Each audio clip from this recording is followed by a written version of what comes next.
Hi everyone. In this session, we are going to evaluate our understanding.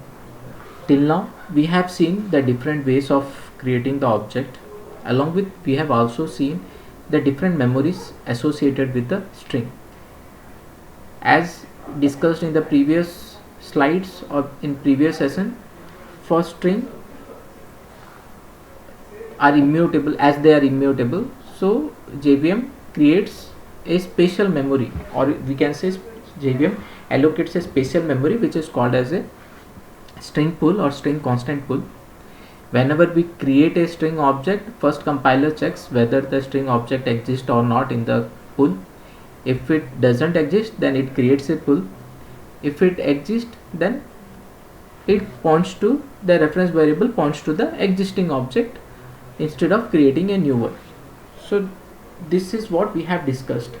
So with this knowledge, let's try to solve this problem, where you can see there are 5 statements, and within the 5 statements we have 1 2 3 4 5, and I am trying to print the values of a1 and a2. a1 and a2 are nothing but they are the reference variables. So let's try to solve this.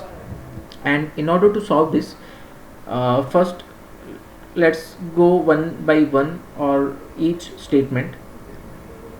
In the first statement, you can see string a1 equals to hello, which should lead to something like this. Here you can see there is a reference variable a1, and this a1 would be pointing to the object string object hello, which would be created in the heap memory and in a constant pool.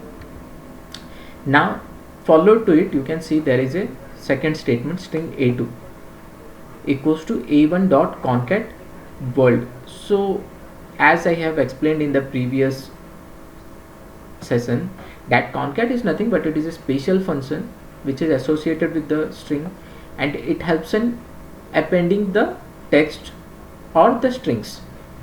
So here we have concat a1 along with a new string object world. So here the world itself is a string object and it is appended with a1, and a1 is nothing but it is pointing to the hello. So let's try to see what happens when we execute the statement a2. So here, as I said, world is nothing but it is a object which is created, but parallelly it is lost. Why we are saying it is a lost? Because it is created but it is not assigned to something. Rather, what we are doing is we are concatenating the initial value of a1 along with the new object world. So combiningly it will create a new object, string object, which would be hello world, and a2 would be pointing to this. So here the conclusion is there would, at the second statement, there would be two objects which would be getting created. One is the world, which will be lost, or we can say it as abandoned, and hello world would be the new string object which would be pointing to the a2. Now let's go back to the third statement, and in the third statement we can see here we are concatenating a1 with java. Previously the value of a1 was hello, and we are concatenating with java. So java itself is a string object. As it doesn't exist in the constant pool, it will be created, and parallelly it will be lost. Then followed with this java, this literal will be concatenated with the hello. Now the result would be hello java, but again it will be lost because it is not assigned to any reference variable. Let's see diagrammatically. Here, as I said, a1 is still pointing to the hello. Now we created a java literal or a string object which is lost, and again we combined a1 with java, which resulted in hello java, but we have not assigned back to some variable.